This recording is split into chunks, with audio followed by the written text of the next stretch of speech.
Switch हो पा रहा है।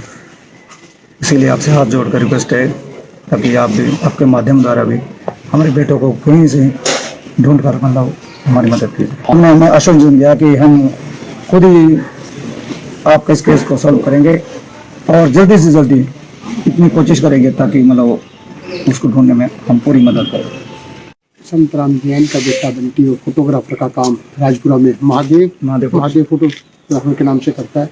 वो मिसिंग था, उसके बारे में ये 2-3 बार सारे एरिया के सभी लोग इकट्ठे होकर पुरवाला थाने में आए और वहाँ की कार्यवाही से संतुष्ट न होकर आज यहाँ डीएसपी साहब से मुलाकात की है हम सब लोगों ने।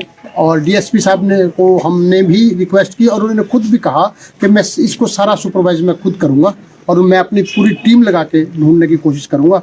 तो हम अब इन्होंने जो आश्वासन दिया है उस पर हम ये सोचते हैं कि हमारे बच्चे का कहीं ना कहीं जरूर पता लग जाएगा।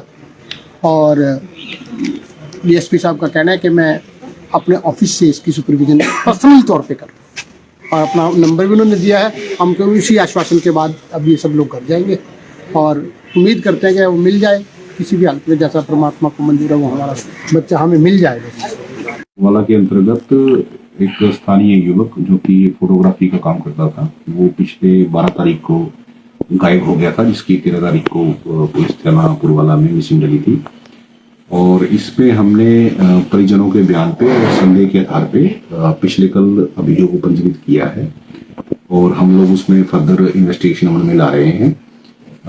आज उस युवक के परिजन जो थे वो मुझसे मिलने आए थे और इन्होंने एक ज्ञापन भी सौंपा है जिसमें उन्होंने फेयर जांच की मांग की है। तो मैंने उनको यही बतलाया है कि मैं पर्सनली इस मामले को देख रहा हूं और हम इसमें जो भी बेस्ट एफर्ट्स हैं, हमारे बेस्ट पॉसिबल एफर्ट्स हैं, चाहे वो साइबर से रिलेटेड हैं, चाहे वो इंटरोगेशन के हैं या दूसरे, मैंने हमारी अपनी टीम जो है हमने उत्तराखंड भी और हरियाणा के लिए भी रवाना की और मुझे उम्मीद है कि हम कुछ ना कुछ इसमें फ्रूटफुल जो है वो निकाल ली जाती है।